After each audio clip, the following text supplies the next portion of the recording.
నియోజకవర్గ ప్రజలందరికీ మీ బిడ్డలాంటి రాచమల్లు హృదయపూర్వకంగా నమస్కరిస్తూ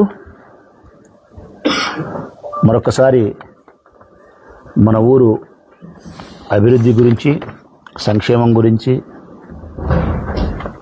ఎన్నికలకు ముందు వారు ఇచ్చిన హామీల గురించి ఎప్పటికప్పుడు మీకుండబడిన హక్కులను ఈ ప్రభుత్వం కాలరాస్తూ ఉంటే మీ హక్కులను పరిరక్షించేదానికి, మీ సంక్షేమాన్ని మీకు అందించేదానికి, ఈ ఊరిని అభివృద్ధి బాటలో తీసుకుపోయేదానికి వైఎస్ఆర్ కాంగ్రెస్ పార్టీ జెండా ప్రొద్దుటూరు నియోజకవర్గం నిరంతరం శ్రమిస్తూనే ఉంది, పోరాటం చేస్తూనే ఉన్నాం. అన్నిటికంటే ప్రధానమైంది నేను ఎప్పుడు చెప్తూ ఉంటా, సంక్షేమానికంటే, అభివృద్ధి కంటే సుపరిపాలన అనే పదానికి అర్థం శాంతియుతమైన వాతావరణం. సుపరిపాలన అనే పదానికి అర్థం సంక్షేమం ఒకటి కాదు, అభివృద్ధి ఒకటి కాదు. రాష్ట్ర వ్యాప్తంగా అందరూ కూడా శాంతి భద్రతలతో ఆనందంగా ప్రశాంతంగా జీవించగలిగినప్పుడు, ప్రజలకు రావాల్సినటువంటి సంక్షేమం అందినప్పుడు, ప్రతి నియోజకవర్గము మౌలిక వసతులతో అభివృద్ధి బాటలో ముందుకు పోయినప్పుడే సుపరిపాలన అంటారు. అది ఈ ప్రభుత్వంలో 2 సంవత్సరాలైనా కనుసూపు మేరలో కనిపించడంలే. ఈ ప్రభుత్వంలో సుపరిపాలన అనే పదానికి అర్థం కనుసూపు మేరలో కనపడడంలే. పేదవారికి అందాల్సినటువంటి సంక్షేమం అందలే, ఏ నియోజకవర్గం కూడా అభివృద్ధి పదంలోకి ముందుకు పోవడంలే, మౌలికమైన వసతులకు కూడా అరకొరకగా నోచుకునే పరిస్థితి, ఆడవారి యొక్క మానాలకు ప్రాణాలకు భద్రత లేదు. కాబట్టి ఈ రాష్ట్రంలో సుపరిపాలన అనే పదాన్ని ఈ రాష్ట్ర డిక్షనరీలోంచి తీసేయాలి చంద్రబాబు నాయుడు గారి నేతృత్వంలో. ఇది మేము నిరంతరం కొట్లాడుతున్నాం. ఇక మన ఊరి గురించి నా బాధ ఏంటంటే, ఒకవేళ సంక్షేమాన్ని మీరు అందించకపోతే మా తిప్పలు మేము పడతాం. ప్రజల తిప్పలు ప్రజలు పడతారు. ఎవరి కష్టం వానికి తప్పదు. మగ్గం నేసే అన్న మగ్గం నేస్తాడు, దుక్కి బట్టి దున్నే అన్న రైతన్న వ్యవసాయమే చేస్తాడు, అమాలి పని చేసే అన్న అమాలి పని చేస్తాడు, ఆటో దోలే అన్న ఆటో దోలుతాడు, గుడ్డలంగట్లో గుమస్తా పని చేసే అన్న గుమస్తా పని చేస్తాడు. 4 ఇళ్లల్లో పాచి పనులు చేసుకొని తన కుటుంబాన్ని పోషించుకునే చెల్లెలు 4 ఇళ్లల్లో కసువులు నూకి బోగులు దోమైనా సరే తన పిల్లలు సాకుంటుంది. పర్వాలే, మీరు ఇచ్చినా ఇవ్వకపోయినా అది మీ యొక్క విచక్షణ జ్ఞానానికి అంటామో, లేకుంటే మీరు మాట ఇచ్చి మాట తప్పినారంటామో, మా ఓటుతో అధికారంలోకి వచ్చి మాకు మోసం చేసి గొంతు కోసినారంటామో, ఏదైనా కానీ మీరు ఇచ్చినా ఇకపోయినా మా బాధ మేము పడతాం. అభివృద్ధి, వైఎస్ఆర్ కాంగ్రెస్ పార్టీ తీసుకొచ్చిన అభివృద్ధి కార్యక్రమాలు ప్రొద్దుటూరు నియోజకవర్గంలో మీరు ముందుకు తీసుకుపోలేకపోతున్నారు. మేము తెచ్చిన బస్టాండ్ ఎప్పుడూ పూర్తి చేసి ఈ బుద్ధిని ఓపెన్ చేయలేకున్నారు. 50 కోట్లలో 20 కోట్లు 25 కోట్లు పనిచేసిన మార్కెట్ని మీరు ముందుకు తీసుకుపోలేకున్నారు. వైఎస్ఆర్ ఇంజనీరింగ్ కాలేజీని ముందుకు తీసుకుపోలేకున్నారు. కాలువల ఆధునీకరణను ముందుకు తీసుకుపోలే, పైపు లైను ముందుకు తీసుకుపోలే, గవర్నమెంట్ హాస్పిటల్ పనులు ముందుకు తీసుకుపోలే, ఎస్సీఎన్ఆర్ గవర్నమెంట్ కాలేజీ పనులు ముందుకు తీసుకుపోలే. ఏ పనులు కూడా మేము తెచ్చిన అభివృద్ధి కార్యక్రమాలు ముందుకు తీసుకుపోలే. అయినా పర్వాలే, వైఎస్ఆర్ కాంగ్రెస్ పార్టీ మరో 3 సంవత్సరాల తర్వాత అధికారంలోకి వస్తుంది. వచ్చిన తర్వాత 100కు 100% ఈ ప్రొద్దుటూరు నియోజకవర్గానికి గతంలో మేమేమైతే తెచ్చినామో అభివృద్ధి కార్యక్రమాలు అన్నిటినీ పూర్తి చేస్తాం. ఇంకా ఆనాటికి చేయాల్సిన అభివృద్ధి కార్యక్రమాలను తప్పెట్లతో పూర్తి చేస్తాం. ఈరోజు సంక్షేమ పథకాలతో మీరు ఏం మోసం చేసినారో 1కి 2 జగన్మోహన్ రెడ్డి గారు ముఖ్యమంత్రి అయిన తర్వాత మళ్ళీ సంక్షేమ పథకాల వెల్లువ ఈ నియోజకవర్గంలో మొదలుకుంటే ఇచ్చాపురం వరకు ప్రతి మహిళ ఇంట్లోకి సంక్షేమ పథకాలు నడుచుకుంటూ పోతాయి. ప్రతి మహిళ ముఖంలోనూ చిరునవ్వును వైఎస్ఆర్ కాంగ్రెస్ పార్టీ చూడగలుగుతుంది. అది పర్వాలే, తట్టుకుంటాం. ఇక మేము తట్టుకోలేనిది, మాకు నొప్పి కలిగించేది, మాకు బాధ కలిగించేది, మీ నుంచి మేము ఆశించేది ఏంటంటే శాంతి భద్రతలు. ఇది ఎప్పుడో జగన్ వచ్చినప్పుడు ఇస్తాడులే అనేది కాదు ప్రజలారా. ఇది ఎప్పుడో ఇంకొక ముఖ్యమంత్రి వస్తే ఇస్తాడు అనేది కాదు. ఎప్పుడో ఒక రాజశేఖర రెడ్డి ఉన్నప్పుడు ఇచ్చినాడు అనేది కాదు. రాజశేఖర రెడ్డి ఉన్నప్పుడైనా రావాలా, చంద్రబాబు నాయుడు ఉన్నప్పుడైనా రావాలా, జగన్ ఉన్నప్పుడైనా దొరకాలా, జగన్ తర్వాత చంద్రబాబు నాయుడు కూటమి వచ్చినా దొరకాలా. అంటే 24/7 365 రోజులు 24 గంటలు ఈ రాష్ట్రంలో శాంతి భద్రతలు మనందరికీ లభ్యం కావాలా. ఇది ఎప్పుడో జగన్ వచ్చినాక అందించేది కాదు. అది లభ్యం కాలేదు అనే దానికే నా బాధ. ఈ రాష్ట్రంలో జరిగిన అనేక ఆడపిల్లలపైన అఘాయిత్యాలు కావచ్చు, మానభంగాలు, అత్యాచారాలు, లైంగిక వేధింపులు, వైఎస్ఆర్ కాంగ్రెస్ పార్టీ శ్రేణులపైన దాడులు, హత్యలు ఒకటేమిటి? ఈ నేపథ్యంలో గడిచిన ఈ 2 సంవత్సరాల కాలంలో ప్రొద్దుటూరు నియోజకవర్గం ఏ మేరకు శాంతియుతంగా ఉంది అని చూస్తే ఒక్కసారి ప్రజల్నే చూడమని గమనించమని కోరుతా ఉన్నా నేను. ఈ 2 సంవత్సరాల కాలంలో నిన్నలేమన్నా ఒక నెల కాలే, 20 రోజులు కాలే, ప్రొద్దుటూరు పేరు ఏడ చూసినా టీవీలలో మారిమోగిపోయాయి. కారణం రాళ్లతో దాడులు, పూలతో కొత్తగా పెళ్ళైన తర్వాత మొగుడు పెళ్ళానికి పూల చెండులు ఆట ఆడించినట్టు రాళ్లతో దాడులు చేసుకున్నారు. రాళ్లతో తెలుగుదేశం పార్టీకి సంబంధించిన 2 నాయకులు. దానికంటే ముందు గోపవరం ఉప సర్పంచ్ ఎన్నికల్లో పెద్ద పెద్ద బండరాళ్లతో మా పైన దాడి చేసినాయి. వైఎస్ఆర్ కాంగ్రెస్ పార్టీ కార్యకర్తలపైన, మా జీపులపైన దాడి చేసినాయి. ఇప్పుడు మళ్ళా ప్రవీణు ఇంటి మీదకి దాడి చేసే ప్రయత్నంలో కాగా పోయే ప్రయత్నంలో తాత్కాలిక కూరగాయల మార్కెట్ దగ్గర మీరు ఇంటి మీదకి పోతే రాళ్ళు రువ్వుకున్నారు. అది ముగిసి 15 రోజులు కాలే, అంతలేకే మళ్ళీ ఒక లేఖ, ప్రేమలేఖ రాసినాడు. ఎవరు రాసినారో మరి చెప్పాలా, పోలీసు వాళ్ళే చెప్పాలా. నిన్ను చంపుతామని చెప్పి బెదిరిస్తూ ప్రేమలేఖ. ఈ లేఖ ఎవరికి రాసినారంటే పర్లపాడులో చంద్ర అనే ఒక అబ్బాయి. పర్లపాడులో చంద్ర ఆర్టీఏ యాక్ట్ పెట్టినాడు ఆ పిల్లోడు. శనిగల కొనుగోలులో మార్కెట్ యార్డు జరుగుతానే అవకతవకలు, విపరీతమైనటువంటి అవినీతికి సంబంధించి ఆర్టీఏ యాక్ట్ ద్వారా నాకు సమాచారాన్ని ఇవ్వండి అని లేఖ పెట్టినాడు. ఎవరు? పర్లపాడులో చంద్ర అనే పిల్లోడు. ఆ పిల్లోనికి రాసినారు ఈ ప్రేమలేఖ. ప్రవీణ్కో ప్రేమలేఖ రాసినారు, ఈ పిల్లోనికో ప్రేమలేఖ రాసినారు నిన్ను చంపుతామని. నేను అడుగుతా ఉన్నా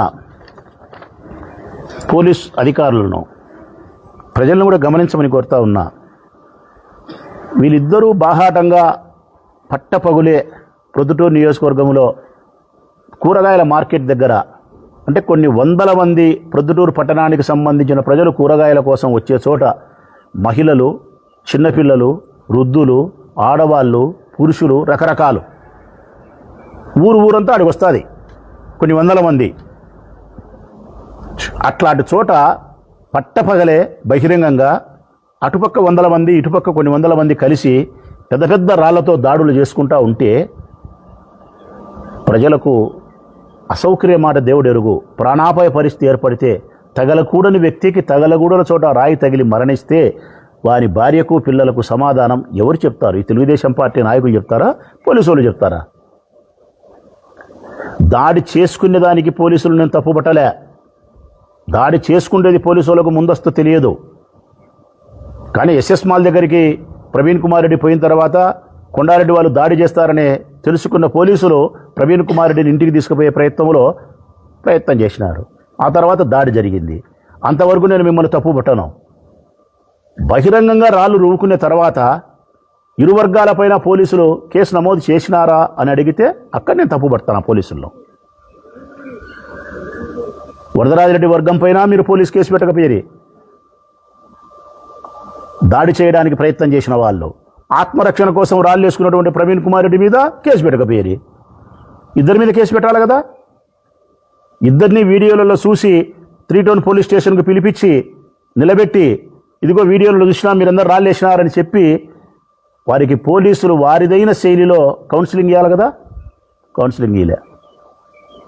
కనీసం పోలీస్ స్టేషన్కు కూడా పిలిపించకపోవడం, కౌన్సిలింగ్ ప్రయత్నించకపోవడం, వాళ్ళ మీద స్టేట్మెంటు ఒక కేసు నమోదు చేసే మాట దేవుడు ఎరుగు. 164 స్టేట్మెంట్ కూడా రికార్డ్ చేయలే. ఇదిగో మళ్ళీ దాడులు చేసుకుంటే మా మీద పోలీస్ కేసులు పెట్టండి, మేము బైండ్ ఓవర్ అవుతామని చెప్పి ఆ స్టేట్మెంట్ కూడా రికార్డ్ చేయలే.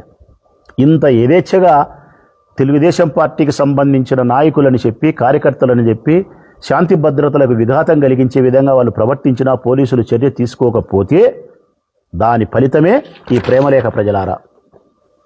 దాని ఫలితమే ఈరోజు ప్రవీణ్ కుమార్ రెడ్డికి, చంద్ర అనే పిల్లోనికి మళ్ళా నిన్ను చంపుతామని చెప్పి బెదిరింపు లేఖలు వచ్చినాయని చెప్పి ప్రవీణ్ కుమార్ రెడ్డి నిన్న తెలుగుదేశం పార్టీ మాజీ ఇన్ఛార్జ్ ప్రెస్ మీట్ పెట్టి గంట సేపు చెప్పినాడు. ఆయన ఏం చెప్పినాడు? ఆయన నన్ను ఒక్కరిని చంపితే 10 మందిని చంపుతా అంటున్నాడు.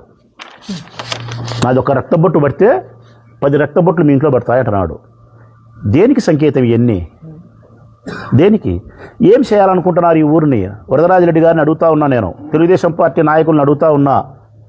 మీరు శాంతి కాముకులు అని చెప్పుకుంటున్నారు, మీరు శాంతి కాముకులు కాదు. నువ్వు నీ కుమారుడు క్రిమినల్స్, హింసావాదులు, రక్తాన్ని రుచిమరిగిన పులులు మీరు. దేనికి ఈ ఊరిని ఏం చేయాలనుకుంటున్నారు? మీకు పదవి ఇచ్చింటే చెప్పినా కదా నేను, ప్రజలారా డబ్బులు ఇస్తామని చెప్పినారు, సంక్షేమము ఇవ్వకపోయినా పర్వాలే, మా కష్టం మేము చేసుకొని బతుకుతాం. అభివృద్ధి చేయాలా, వైఎస్ఆర్ కాంగ్రెస్ పార్టీ తెచ్చిన పనులు మీరు చేయకపోయినా పర్వాలే, మీ దుమ్ తగల మళ్ళీ వైఎస్ఆర్ కాంగ్రెస్ పార్టీ వచ్చినా చేయించుకుంటాం. మా పనులు మేము చేసుకొని, మా సంగతి మేము చేసుకొని తినేటప్పుడు మేము ఊరు ప్రశాంతంగా ఉంచేదానికన్నా మీరు ప్రయత్నం చేయాలి కదా. అది కూడా చేయకుండా మీరు అధికారం కోసమనో, మీ అహంకారాన్ని తృప్తిపరుచుకునే దానికోసమో, మీ ఆదాయాల కోసమో, మీ రాజకీయ ప్రాబల్యం కోసమో నట్టి నడిపదారులు మీరు రాళ్ళు వేసుకొని, బాంబులు వేసుకొని, కత్తులతో దాడులు చేసుకుంటే ఈ ఊరు ఏమైపోవాలా? పోలీసు వాళ్ళు ఏమి పట్టించుకోకపోతే? నిజంగా ఆ రోజు ప్రజలారా, పోలీసు వాళ్ళే నేను చెప్పినాక ఆ రోజు నేను స్టేట్మెంట్ ఇచ్చిన, పోలీస్ కేసు నమోదు చేయండి, ఇరు వర్గాలపైన కౌన్సిలింగ్ ఇవ్వండి, భయం పెట్టండి అని చెప్పిన.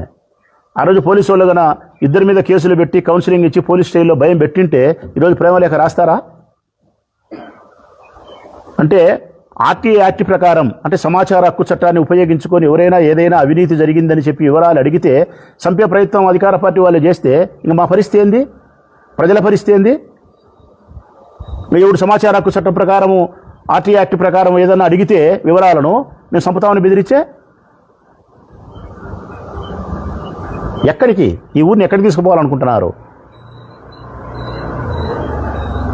ఈ రోజుకి ఈ లేఖ సోమవారం వచ్చింది చంద్ర అనే పిల్లోనికి, ప్రవీణ్ కుమార్ రెడ్డి గారికి. సోమవారం కంప్లైంట్ ఇచ్చినాడు అతను పోలీసు అధికారులకు. నేను అడుగుతా ఉన్నా పోలీసు అధికారులను, ఏం తెలిసినారు? ఒక మనిషిని చంపుతామని చెప్పి, రాజకీయాల్లో ఉండే మనిషిని చంపుతామని చెప్పి బెదిరింపు లేఖ వస్తే, ఆ బెదిరింపు లేఖ కంటే ముందు దానికి రిలేటెడ్గా ఒక దాడి జరిగి ఉంది, ఆ దాడికి అనుసంధానంగా ఈరోజు ఒక లేఖ వస్తే, బెదిరింపు లేఖ, ఈ లేఖ మీద మీరు ఇన్వెస్టిగేషన్ చేస్తే ఏం తేలింది? గుర్తించినారా? గుర్తించిన వాళ్ళ పేరేందో మీడియా ముందర చెప్పి కేసు పెట్టినారా? అది వైఎస్ఆర్ కాంగ్రెస్ పార్టీ వాళ్ళు రాసినారా? తెలుగుదేశం పార్టీ వాళ్ళు రాసినారా? ఆకతాయి వాళ్ళు రాసినారా? లేకుంటే శనిగలు సంబంధించిన వాళ్ళు రాసినారా? ఎస్ఎస్ మాల్కు సంబంధించి రాసినారా? టౌన్ బ్యాంకుకి సంబంధించి రాసినారా? లేకుంటే రాచమల్లే రాసినాడా? రాపిచ్చినాడా? చాలా కదా పోలీసు వాళ్ళు. మీ విచారణలో మీకు ఎవరెవరి మీద అనుమానం ఉంటే వాళ్ళని పోలీస్ స్టేషన్ పిలిస్తే వస్తారు, విచారించండి. న్యాయబద్ధంగా, చట్టబద్ధంగా విచారించండి. నిజమైన లేఖ రాసి బెదిరించిన వాళ్ళను వెలికి తీయండి, మీడియా ముందర పెట్టండి. ఇదిగో ఇతను రాసినాడు. తీయరు. ఎందుకు? రాసింది తెలుగుదేశం పార్టీ వాళ్ళే కాబట్టి. రాసింది తెలుగుదేశం పార్టీ వాడే, రాయించుకునేవాడు తెలుగుదేశం పార్టీ వాడే కాబట్టి నొక్కి పడతాయి ప్రభుత్వం నొక్కి పడితే పోలీసు వాళ్ళు స్వేచ్ఛగా వారి విధులను నిర్వర్తించలేకపోతున్నారు. ఇదే జరుగుతుంది ప్రజలారా. చేస్తాండేది ఈ అల్లరికంతా కారణం తెలుగుదేశం పార్టీ. ఈ అల్లరి నివారించడానికి అధికారము, చట్టం అనే అధికారం ఉన్నప్పటికీ కూడా నివారించకుండా ఉండడానికి కారణం పోలీసులు. ఆ పోలీసుల వెనుక కారణం ప్రభుత్వం యొక్క ఒత్తిడి. ఇదే పోలీసులను అడుగుతా ఉన్నా నేను, ఇంత రాళ్ళు వేసుకుంటే కేసులు పెట్టకపోయేరి, ఇంత ప్రేమలేఖలు రాస్తే కేసులు పెట్టకపోయేరి, స్టేషన్ కూడా పిలిపించకపోయేరి. నా పక్కన కూర్చున్న ఈ పాప పెద్దశెట్టిపల్లె గ్రామానికి సంబంధించిన ఒక ముస్లిం వనిత. ఈ చెల్లెలు వీళ్ళ భర్త ప్రమాదంలో మరణిస్తే అన్నా అని చెప్పి ఈ పాప నా దగ్గరికి వస్తే ఒక 3-4 సంవత్సరాల కిందట, నాకెవరో కూడా ఈ పాప తెలియదు. కేవలం అన్న సహాయపడతాడు మాలాంటి కష్టంలో ఉండే వాళ్ళకని చెప్పి నమ్మకంతో ఈ చెల్లెలు నా దగ్గరకు వచ్చి అన్నా అని వస్తే, ఆ రోజు నేను వీళ్ళ ఇంటికి పోయినా. పెద్దశెట్టిపల్లె గ్రామంలో వీళ్ళింటికి పోయి ఈ పాపను చూసి, భర్త చనిపోయి అప్పటికి 2 రోజులు, 1 రోజు, 3 రోజులు అంతే అయినేది. ఈ పాపను నేను నా సోదరిగా భావించి ఓదార్పు ఇవ్వగలిగిన, ధైర్యాన్ని ఇవ్వగలిగిన పాపకు, భయపడద్దమ్మా, మరణించిన నీ భర్తను తీసుకురాలేం కానీ నీ కుటుంబాన్ని చక్కదిద్దే ప్రయత్నం అయితే చేయగలుగుతా, నీ పిల్లల భవిష్యత్తుకి అయితే మాత్రం బాట వేయగలుగుతా, భయపడద్దు తల్లి అని చెప్పి నిజంగా మనస్ఫూర్తిగా నా పాపను చెల్లెలుగా భావించి ఆ రోజు ధైర్యం ఇచ్చి, ఆ పాపకు 3 పిల్లలు. గానే ఉన్నాడు ఆ పిల్లోడు. ఒక పిల్లోడు వచ్చినాడు, రామ్మ బాబు, ఇంకా 2 పిల్లలు రాలే, 3 పిల్లలు ఈ పాపకు, 2 వచ్చినారు, 3 పిల్లలు ఈమెకు. ఈ 3 పిల్లలు పూజా స్కూల్లో చదువుతున్నారు. మేము దగ్గరికి రా. ఈ 3 పిల్లలు పూజా స్కూల్లో చదువుతున్నారు. ఈ పిల్లోడు ఎన్నో తరగతిమ్మా? ఇప్పుడు 4th, ఇప్పుడు 6th. అప్పుడు మనం డబ్బు కట్టేప్పుడు వీడు ఆ పాప ఒక పాప నేను డబ్బులు కట్టినప్పుడు 5వ తరగతి, ఈ పిల్లోడు 4వ తరగతి, ఈ పిల్లోడు అప్పుడు 2వ తరగతి.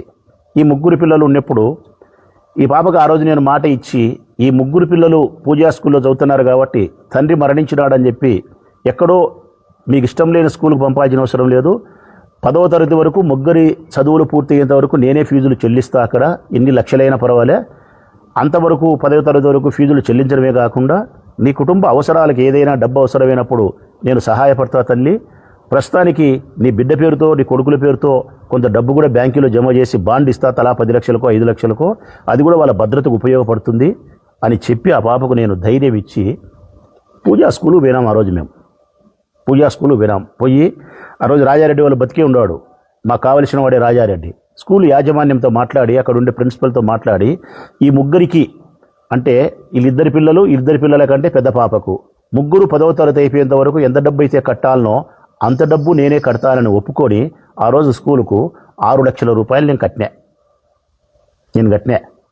తర్వాత ఈ 3 పేర్లతో డబ్బులు వేసి బాండ్లు ఇచ్చినాం కదమ్మా. 3 పేరుతో ఎంతమ్మా? పాపతో 3 లక్షలు ఇచ్చినారు, వీళ్ళ క్యాష్ నెట్ క్యాష్ 2 lakhs ఇచ్చినారు.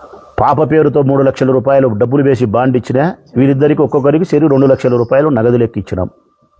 ఇంత పెద్ద సహాయాన్ని, ఇంత పెద్ద ధైర్యాన్ని మేము ఇచ్చినప్పుడు ఆ స్కూలు ఇప్పుడు మూతబడింది. మూతబడేటప్పుడు ఆ ప్రిన్సిపల్ ఆమె మంచి ఆమె పిలిచి ఈమెకు ఈ లేఖ ఇది ఇచ్చిపోయింది.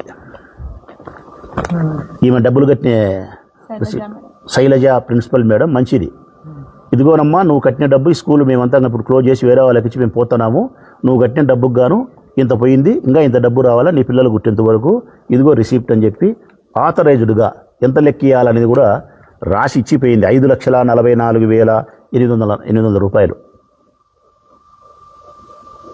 ఇది ఇచ్చిన తర్వాత ఆ స్కూల్ యాజమాన్యం ఇప్పుడు ఎవరైతే చేస్తున్నారో భవ్య అని ఒక ఆమె చేస్తుంది, ఇంకొకరు కవిత అని ఒక ఆమె, భవ్య అని ఒక ఆమె ఆ స్కూల్ నడుపుతూ ఉన్నారు. వాళ్ళిద్దరి దగ్గరికి ఈమె పోయి స్కూల్ మూతేసినారు కదమ్మా, మా పిల్లలు రావాల్సిన డబ్బు ఇదిగో కాగితం, నా డబ్బు నాకి అని అడిగితే ఒకసారి కాదు, 2 సార్లు కాదు, 3 సార్లు కాదు, 30 సార్లు కాదు ప్రజలారా, 2 సంవత్సరాలు ఈ పాప భర్త చనిపోయిన పాప తన డబ్బు కోసం 2 సంవత్సరాలు స్కూలుకు పోతే కనికరం లేని ఆ మనుషులు, కనికరం లేదు, వాళ్ళిద్దరు ఆడవాళ్ళై ఉండి, స్త్రీలై ఉండి, ఈ స్త్రీ భర్త మరణించిన తర్వాత పిల్లల కోసం కట్టుకునే డబ్బులను తనకు న్యాయబద్ధంగా ఇవ్వాల్సిన డబ్బులను ఇవ్వకుండా తిప్పడమే కాకుండా అసభ్యకరంగా ఈ పాపను మాట్లాడుతుంది, దుబ్బిస్తా బయటకంటుంది. ఇది 2 ఏళ్ళు ఈ పాప భరించి సాధ్యం కాని పరిస్థితుల్లో మా దగ్గరకు ఒక 6 నెలల కిందటో 3 నెలల కిందటో నా దగ్గరకు వచ్చి, అన్న ఇది పరిస్థితి, ఈ పిల్లలను గౌతమ్ స్కూల్లో చేర్పించినా ఆడ డబ్బులు కట్టాల్సిన పరిస్థితి ఉంది, వీళ్ళు డబ్బులు ఇవ్వలేదు, నాకు ఇబ్బంది అవుతుంది అంటే మళ్ళీ ఆ పాపకు మేము ధైర్యం చెప్పినాం, భయం లేదులేమ్మా, అక్కడ డబ్బు రాబడతాము, నీ డబ్బు నీకు ఇస్తారు, ఆ డబ్బు వచ్చే లోపల గౌతమ్ స్కూల్ కావాల్సింటే సుధీర్తో నేను మాట్లాడతాలే, డబ్బులు కావాల్సింటే నేను కడతాలే, ఆడొచ్చి నాకు తీసుకుంటే పిల్లల చదువులు ఆపొద్దని చెప్పి మళ్ళీ ఈ పాపకు ధైర్యం చెప్పినాం. చెప్పి ఆ భవ్యాను కవితను అడిగి డబ్బులు ఇప్పించండి అని చెప్పి మా వైఎస్ఆర్ కాంగ్రెస్ పార్టీకి సంబంధించినటువంటి ఘర్షపాటి లక్ష్మీదేవి కౌన్సిలరు, మిగతా కౌన్సిలర్స్ ఉన్న ఆడవాళ్ళను మా చెల్లెలను పిలిచి స్కూల్కి పోయి మాట్లాడండి అమ్మా అని పంపించిన. ఈ పాపను ముస్లిం వనిత అయినటువంటి ఈ పాపని పిలుచుకొని, ఈ పిల్లల్ని పిలుచుకొని మా పార్టీకి సంబంధించిన మా చెల్లెళ్ళు కౌన్సిలర్లు స్కూల్ దగ్గర పోయి, పూజా స్కూల్ దగ్గర పోయి డబ్బు అడిగితే అక్కడ కూడా ఆ కవిత భవ్య అని ఇద్దరు మళ్ళీ దౌర్జన్యం చేసినారు వీళ్ళ మీద. మా పార్టీకి సంబంధించిన ఆడవాళ్ళ మీద కూడా గట్టిగా దుబారగా మాట్లాడితే, మరి 10 మంది ఆడవాళ్ళు పోయినప్పుడు 9 మంది భరించిన ఘర్షపాటి లక్ష్మీదేవి లాంటి చెల్లెలు గట్టిగా మాట్లాడుతుంది కదా, మాట్లాడకుండా ఎందుకుంటుంది? ఒక ఆడపిల్ల న్యాయం కోసం పోయిన తర్వాత ధైర్యంగా ఎందుకు మాట్లాడకుండా ఉంటుంది? ధైర్యంగా మాట్లాడుతుంది, ధైర్యంగా మాట్లాడింది. ఏంటికి లెక్క ఇవ్వమ్మా, నువ్వు ఎందుకు ఇవ్వవు, మా లెక్క తీసుకొని ఇవ్వకుండా ఎట్ట పడతావు, ఏం తమాషా పడతావేమోనని గట్టిగా మాట్లాడుతుంది. ఆ మాత్రం గట్టిగా మాట్లాడిన దానికి వాళ్ళు పోలీస్ స్టేషన్ పోయి కంప్లైంట్ ఇస్తే, ఇది ఆ మాత్రం గట్టిగా మాట్లాడిన దానికి పోలీస్ స్టేషన్ పోయి కంప్లైంట్ ఇస్తే కంప్లైంట్ ఇచ్చిన అరగంటకు గర్షపాటి లక్ష్మీదేవి మీద కేసు పెట్టినారు. వింటున్నారా ప్రజలారా? అరగంటకు పెట్టినారు. ఒక మహిళా కౌన్సిలర్ మీద, ఒక ఆడపిల్ల మీద కొట్టలే, తిట్టలే, బూతులు మాట్లాడలే. లెక్క ఎందుకు ఇయ్యవు నువ్వని గట్టిగా మాట్లాడినందుకు, ఇంకా కరెక్ట్గా మన భాషలో చెప్పాలంటే న్యాయం అడిగినందుకు, ధర్మం అడిగినందుకు, బాధితురాల పక్షాన నిలబడినందుకు తాలూకా పోలీస్ స్టేషన్ ఉండే ఎస్ఐ రాజు ఏమి కేసు పెట్టాడు. మంచిదే. ఇది అన్యాయమయ్యా, మా మీద కేసు పెట్టడము, మా డబ్బులు మాకు రాబట్టి ఇవ్వండి అని చెప్పి మరుసటి రోజు మళ్ళీ పోలీస్ స్టేషన్ మేమందరం పోయినాం. ఈ బాబుని పిలుచుకొని పోయి కంప్లైంట్ ఇచ్చినాం. ఏమని? నాకు ఇంత డబ్బులు ఇవ్వాలా, ఇదిగో నాకు ఇచ్చిన వాళ్ళు, ఇది నా డబ్బులు నాకు ఇప్పించండి, నాకు మోసం చేసిన వాళ్ళు 420 సెక్షన్ వస్తుంది, వాళ్ళ మీద కేసు నమోదు చేయండి అని చెప్పి ఈ పాపని పిలుచుకొని మేము అందరం స్టేషన్కి పోయినాం. మీరు కూడా ఆ రోజు వచ్చినారు. ఈ బుద్ధుడి కేసు కట్టలే. మోసం చేసి డబ్బులు ఎగరగొట్టి దౌర్జన్యం చేస్తూ ఉండే వాళ్ళ మీద ఈ బుద్ధుడికి కేసు కట్టలే. ఈ పాప పక్షాన నిలబడి ఈ పిల్లల భవిష్యత్తుకు ఉపయోగపడదామని చెప్పి చట్టం ఏమాత్రం ఉపయోగపడడంలే. నీ సావు నువ్వు సావు, నీ గాలికి నువ్వు వదిలేసి అని చెప్పి ఈ పాపను వదిలేసినారు. ఇది అయిపోయింది. మళ్ళీ పూజా స్కూల్కి సంబంధించి ఒక 20-30 మంది అక్కడ చిన్న చిన్న పనులు చేసేవాళ్ళు నా దగ్గరికి వచ్చినారు. తోటమాలి, కత్తిరించేవారు, చెట్లు కత్తిరించేవాళ్ళు, వంట చేసే ఆయమ్మ, వంట వండిన తర్వాత బోగులు గడిగామె, బువ్వ పెట్టేవాళ్ళు, వాచ్మెను, ఎలక్ట్రీషియను, చిన్న చిన్న పనులు చేసుకునే వాళ్ళు నా దగ్గరికి వచ్చినారు. కారణం, అయ్యా మేము పూజా స్కూల్లో ఇవందరం పనిచేస్తాము, మాకు 4 నెలలు అయింది, 6 నెలలు అయింది, 8 నెలలు అయింది, జీతాలు ఇవ్వలేదు. జీతాలు అడిగితే వాళ్ళు దౌర్జన్యకరంగా మాట్లాడుతున్నారు. ఆ భవ్య అనేమ, ఆ కవిత అనేమ, వాళ్ళలో ఒక ఆమె భర్త, ఆ భర్త పేరు ఏం పేరు ఉంది, గణేష్, మమ్మల్ని దుర్మార్గంగా మాట్లాడుతున్నారు, బూతులు కూడా మాట్లాడుతున్నారు, మాకు లెక్కీ లేదు, మాకు చెక్కులు కూడా ఇచ్చినారు. వాళ్ళు చెక్కులు కూడా ఇచ్చినారు. ఇది 1-2 చెక్కులు కాదు ప్రజలారా, చెక్కులు ఇచ్చినారు. ఇన్ని చెక్కులు ఇచ్చినారు. ఒక్కొక్కరికి 50,000, 70,000, 60,000 జీతాలు రావాల్సి ఉంటే చెక్కులు ఇచ్చినారు. మాకు చెక్కులు ఇచ్చి సంవత్సరమైనా 2 ఏళ్ళైనా డబ్బులు ఇవ్వకుండా ఏది పని చేయించుకొని, తోటమాలి పని చేయించుకొని, ఎలక్ట్రీషియన్ పని చేయించుకొని, బువ్వ చేయించుకొని, ఆయా పని చేయించుకొని మాకు డబ్బులు ఇలే. ఆ చెక్కులు మళ్ళీ వాళ్ళు కోర్టుకు కూడా వేసినారు, బ్యాంకుకి కూడా వేసినారు, బౌన్స్ అయినాయి. ఇవన్నీ తీసుకొని మేము పోలీస్ స్టేషన్ వినాం. మళ్ళీ రెండోసారి ఏమని, అయ్యా వీళ్ళందరూ ఫలానా పనులు చేసేవాళ్ళు పూజా స్కూల్లో, ఒక్కొక్కరికి ఇంత డబ్బులు రావాలా, చెక్కులు ఇచ్చినారు, డబ్బులు ఇవ్వడం లేదు, బ్యాంకుకి వేసినాము, బౌన్స్ అయినాయి, మమ్మల్ని మోసం చేసినారు, మాతో పని చేయించుకొని శ్రమ దోపిడీ చేసినారు, మాకు ఇవ్వాల్సిన డబ్బులు మాకు ఇవ్వలేదు, 420 సెక్షన్ వచ్చాదో, నాకు 840 సెక్షన్ వచ్చాదో మాకు తెలియదు, చదువుకోని వాళ్ళము, ఏ సెక్షన్లు వచ్చి ఆ సెక్షన్ల కింద వాళ్ళ మీద కేసులు పెట్టి కోర్టుకు పంపించి మేము న్యాయం చేసుకుంటాము అని మళ్ళా వినాం. దానికి వాళ్ళ దగ్గర నుంచి మేము తీసుకున్న అక్నాలెడ్జ్మెంట్, పోలీసు వాళ్ళ దగ్గర నుంచి, రాజు ఎస్ఐ దగ్గర నుంచి మేము రసీదు తీసుకున్నాం. ఆ వర్క్, ఆ చిన్న చిన్న పనులు చేసిన ఆ చిన్న జీతగాళ్ళు ఉద్యోగస్తుల వైపు నుంచి కంప్లైంట్ ఇచ్చినది అక్నాలెడ్జ్మెంట్ తీసుకున్నాం.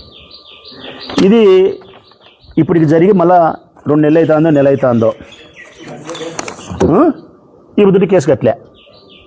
ఈ బుద్ధి మళ్ళీ ఎస్ఐని అడిగినాం, ఈ పాపది కేసు కట్టినారా అని అడిగినాం. కట్టలేదు అన్నారు. పూజా స్కూల్లో పనిచేసే వాళ్ళు ఇచ్చినారు కదా, చెక్కులు ఇచ్చినాం, మీకు అన్ని ఆధారాలు సహా ఇచ్చినామంటే కేసు కట్టారంటే కట్టలేదంట. అంటే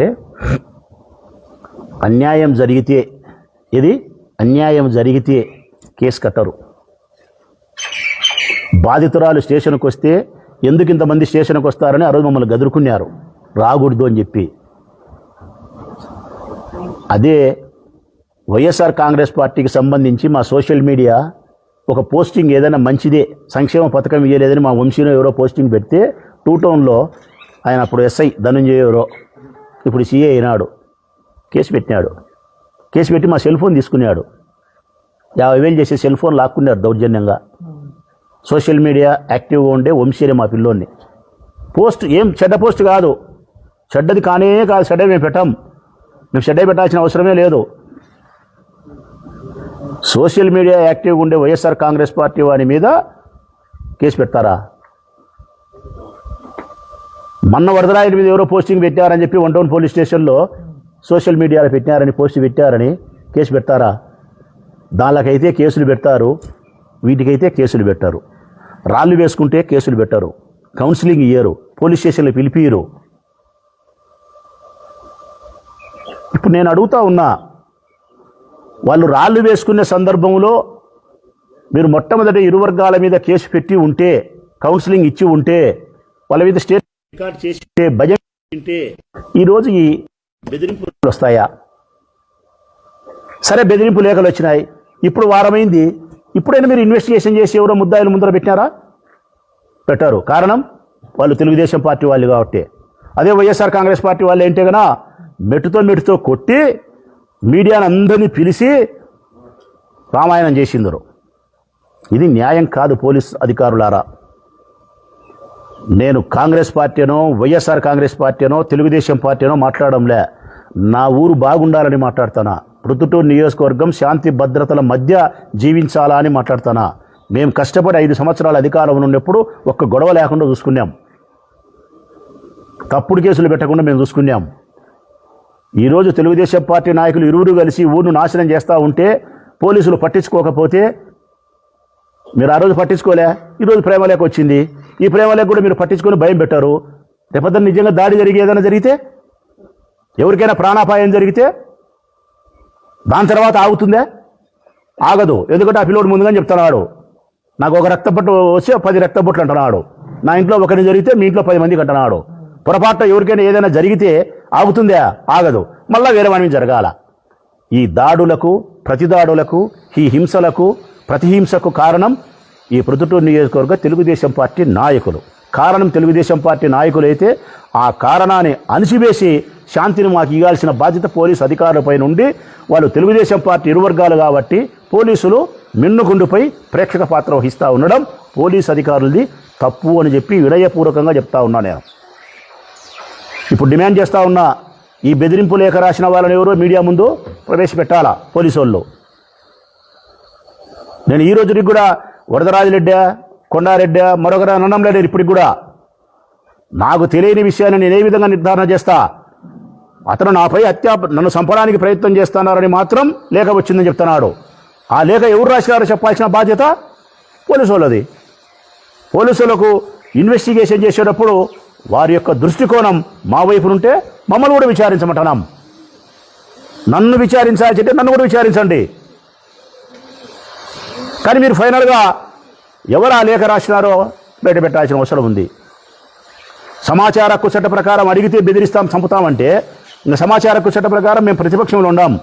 36 పెడుతుంటాం, ఓలిరెడ్డి పెడుతుంటాడు, గచ్చిపాటి లక్ష్మీదేవి పెడతాది, బంగారెడ్డి పెడతాడు, మా వంశీధర్ రెడ్డి పెడుతుంటాడు, నా బామర్ది వంశీధర్ రెడ్డి పెడుతుంటాడు, మున్సిపాలిటీ పెడతాం, ఆర్ఎండ్బి పెడతాం, ఏంటంటే పెడుతుంటాం సమాచార హక్కు చట్ట ప్రకారం. ఇట్లా చంపుతామని బెదిరిస్తా పోతే తెలుగుదేశం పార్టీ నాయకులు కొట్లాడుతున్నారని చెప్పి పోలీసు వాళ్ళు బయట పెట్టకుండా మిన్నకుండి ప్రేక్షక పాత్ర వహిస్తే ఇది న్యాయం కాదు. వరదరాయుడు చెప్తుంటాడు, నేను శాంతి కాముకుని, నేను శాంతి కాముకుని అని. ఎక్కడయ్యా, ఎక్కడ శాంతి కాముకులు మీరు? ఎక్కడ శాంతి కాములు? చెప్తాను కదా నేను. నిన్ననే మొన్న ప్రవీణ్ ఇంటి మీదకి పోయి, అంతకుముందు గోపవరం గ్రామ ఉప సర్పంచ్లో రాళ్లతో దాడి చేసి మమ్మల్ని కొట్టిరి. అంతకుముందు మున్సిపాలిటీ మీదకి ముక్తియారు కాకుండా మీ ఆసం రఘురామిరెడ్డి కావాలని చెప్పి 1000 మందిని వచ్చి దౌర్జన్యం చేసివి. అంతకుముందు నువ్వు ఓడిపోయినావు, లింగాడిని గెలిపించినా అని చెప్పి నన్ను సంపనీకి నువ్వు నీ కొడుకు ప్రయత్నం చేసిరి. ఇంకా అంతకుముందు చంపినట్టు చెప్తే ఇంకా చాలా ఉన్నాయి. ఎన్ని చెప్పాలో నేను చెప్పి సార్ అవుతుంది. బాపనంలో చంపినారు, ఇంకొకరిని చంపినారు, ఏంటంటే ఐటమ్లు రకరకాలు ఉన్నాయి. నువ్వు మళ్ళీ శాంతి కాముకునివే. ఈయనకి ఇవ్వాల నోబెల్ బహుమతి, అత్యున్నతమైన నోబెల్ బహుమతి పురస్కారాన్ని ఇవ్వాల మా వరదరాజిరెడ్డి గారికి. ఇది 6 విభాగాల్లో ఇస్తారంట. 6 విభాగాల్లో: వైద్య శాస్త్రములో, భౌతిక శాస్త్రములో, రసాయన శాస్త్రములో, గణిత శాస్త్రములో, శాంతి, ఇట్లాంటి వైద్య శాస్త్రం, ఈ 6 విభాగాల్లో అత్యున్నతమైనటువంటి ప్రగతిని సాధించిన వారికి నోబెల్ బహుమతి పురస్కారాన్ని ఇస్తారు. ప్రొద్దుటూరు నియోజకవర్గం నుండి వరదరాజిరెడ్డి గారికి శాంతియుతమైనటువంటి శాంతి కాముకుడుగా భావించి ఈయనకు పెద్ద నోబెల్ బహుమతి ఇవ్వాలని చెప్పి నేను గట్టిగా ప్రపంచ నోబెల్ బహుమతి పురస్కారాన్ని ఇచ్చే వాళ్ళను కోరుతానబ్బా. ఎందుకంటే అంత శాంతి కాముకుడైనా ఎప్పుడు శాంతి పావురం భుజం మీద ఉంటుంది, నాకు శాంతి పావురం భుజం మీద ఉంటుందన్నమాట. ఇన్ని చేసి పనికిమాలే పనులన్నీ చేసి మళ్ళీ శాంతి కాముకులని మీరు చెప్పుకుంటున్నారు. నేను ఫైనల్గా చెప్పేది 2 విషయాలు పోలీసు అధికారులకు వినయపూర్వకంగా. ఇప్పుడైనా ఇరు వర్గాలను పిలిచి మీరు బూట్కాలతో తన్ని కౌన్సిలింగ్ ఇచ్చి కేసులు పెట్టాల్సిందులు పెట్టి, ఇప్పుడు ప్రేమలేఖ ఎవడైతే బెదిరింపు లేఖ రాసినాడో వాని జుట్టు పట్టుకొని ఈడ్చకొచ్చి మీడియా ముందర కూర్చోబెట్టి తదుపరి చర్యల్లో గొడవలు జరగకుండా ప్రొద్దుటూరును ప్రశాంతమైన వాతావరణంలో ఉంచే ప్రయత్నం మీరు చేయాల్సిన బాధ్యత ఉంది. ఇది మీకు వినయపూర్వకంగా విజ్ఞప్తి. రెండవది, బాధితులను పిలుచుకొని మీ స్టేషన్కి మేము వచ్చినప్పుడు ఇదిగో ఇటువంటి బాధితులను, ఇటువంటి చెల్లెళ్లను, మానవత్వం ఉందేమయ్యా మీకు? మానవత్వం ఉందా అని అడుగుతానా? తాలూకా పోలీస్ స్టేషన్ నుండి ఎస్ఐ రాజును, ఆ రాజును డిఎస్పీ గారైనా మందలించాల్సిన బాధ్యత ఉంది. ఇది విన్న తర్వాత అయినా ఈ పాపను పిలిపించుకోవాల్సిన బాధ్యత ఉంది. వాళ్ళని పిలిపించాల్సిన అవసరం ఉంది. లెక్క ఇప్పియాల్సిన బాధ్యత ఉంది. లెక్క ఇవ్వకపోతే మా డ్యూటీ కాదనుకుంటే కేసు కట్టు. ఈ పాపకు న్యాయం చేయకపోయి ఆ చిన్న చిన్న ఈ బాండ్ చెక్ బౌన్సులు అయిపోయిన వాళ్ళు వచ్చే చెక్కులు బౌన్స్ అయిన వచ్చే వాళ్ళ తరఫున కేసులు పెట్టకపోయి వీళ్ళు కొట్లాడుకుంటే ఈడా పెట్టారు. YSR Congress party social media మీద మాత్రం కేసులు పెడతారు. నిన్న పల్లపాడు నుంచి ఒకరు లెక్క బాకింటే స్టేషన్ పిలిస్తే వినారు వైసీపీ సంబంధించిన వాళ్ళు. ఎప్పుడో 10 ఏళ్ల కిందట లెక్క ఇచ్చినట్టు అకౌంట్లు ఉందంట, లెక్క కట్టాలంట. ఇండ్లు కట్టిస్తా ప్రకాష్ అనే మా కౌన్సిలరు 7వ వార్డు, వాడు ఇల్లు జగనన్న ఇల్లు కట్టిస్తా ఇటుకలు తోలుకున్నారు, ఇటుకలకు లెక్క కట్టాడు. ఇంకా 1,00,000 2 లక్షలు కట్టాలా, అది లేట్ అయిందని కట్టలేదని చెప్పి సౌటపల్లి లక్ష్మీరెడ్డి దగ్గరికి పోతే లక్ష్మీరెడ్డి ఫోన్ చేసి చెప్తే మా వాడిని పిలిపించి లెక్క కట్టాల్సింది అంటే నాకు ₹1,00,000 రావాలయా గవర్నమెంట్ దగ్గర నుంచి ఇల్లు కొట్టిన లెక్క, నాకు ₹1,00,000 ఇచ్చి వానికి ₹1,00,000 ఇచ్చారంటే సంబంధం లేదు బాయ్, మీ ప్రభుత్వమే అయితే సంబంధంలే, మనకి లెక్క కట్టా జైలు పోతావా? లెక్క కట్టించుకున్నారు. ఈ ఈసీఐ కంటే ముందు లెక్క కట్టించుకున్నారు. వైఎస్ఆర్ కాంగ్రెస్ పార్టీ వాడు ఇల్లు కట్టిస్తూ ఇటుకల లెక్క ₹1,00,000 బాకీ ఉండి వారికి ప్రభుత్వం ₹1,00,000 ఇవ్వాల్సిన ఈ ప్రభుత్వం ఇవ్వకపోయినా సంబంధం లేదు. ఈ లెక్క వాడు ఇచ్చామన్నా కానీ వినకుండా దౌర్జన్యంగా ఇప్పిస్తారు. పల్లపాళ్ళు ఎవరో మా దగ్గరకు వచ్చే చెబితే 10 ఏళ్ల కింద డబ్బు ఇచ్చినాడంట, ఆ అకౌంట్లో ఎట్టనో లెక్క కట్టాలని బెదిరిస్తారు. ఈ పాప పోయి లెక్క కావాలని చెప్పి అడిగితే కేసులు పెట్టారు. మీరు ఫైనల్గా కేసులు పెట్టేది ఎవరంటే వైఎస్ఆర్ కాంగ్రెస్ పార్టీ వాళ్ళ మీద ఎవరైనా ఫిర్యాదు చేస్తే కేసులు పెడతారు. తెలుగుదేశం పార్టీ వాళ్ళ మీద ఫిర్యాదు చేస్తే కేసులు పెట్టరు.